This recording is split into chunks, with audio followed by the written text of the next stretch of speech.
what is transfer of title? The transfer of title is a significant legal component of the sales of goods, and it is impossible to discuss without considering the law relating to the sales of goods.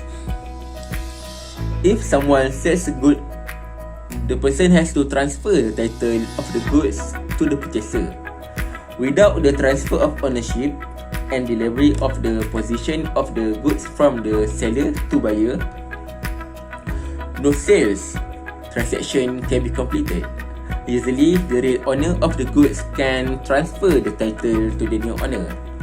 However, at the moment, when unauthorized sales of goods have been frequent and difficult problem for judge and legislator, so what should be done when an innocent person buy good from the one who has lack of authority to sell?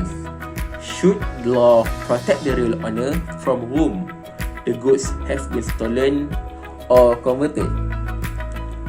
Or should the law treat the unauthorized sales to the good to the innocent third party as a valid, thereby depriving the original owner of his or her title? So what should we do? The transfer of title includes the maxim nemo that court non-habit, which is a signification that if somebody is not the legitimate owner of the goods, he cannot dispatch it to somebody else. This is designed to protect the real owner of the goods. If anybody sells a good without the permission of the legitimate owner, that transaction will be legal and no title will pass to the purchaser. This legal rule is something known as the nemo that rule. Alright. Okay. For example, if a seller has no title in the goods, the seller cannot transfer a title. In this case, the main problem is the conflict of the title between the owner of the goods and the seller of the goods. In the development of the nemo that rule, two principles have been established. The nemo that rule has stated that the purchaser cannot claim the title of the goods which he had purchased from the seller who had no title at the same time. Generally, of the rules stay valid even though the purchaser does not know that the seller has the right to the claim ownership of the goods, and it is very difficult for the court to make fair judgment to the innocent party.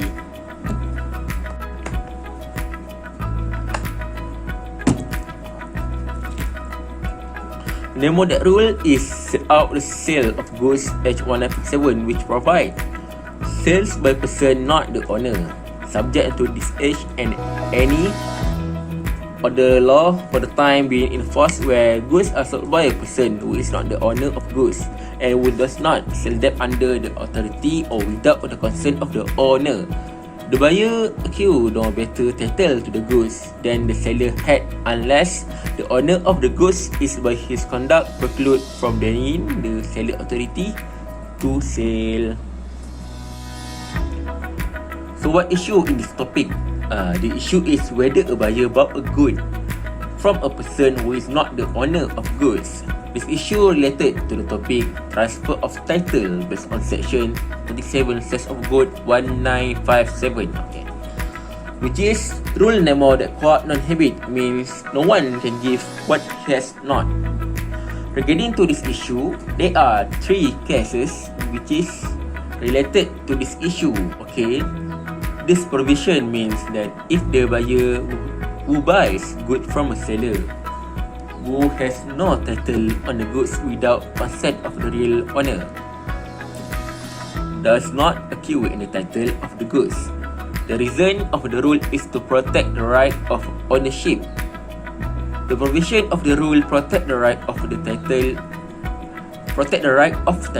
of the stolen or the lost goods.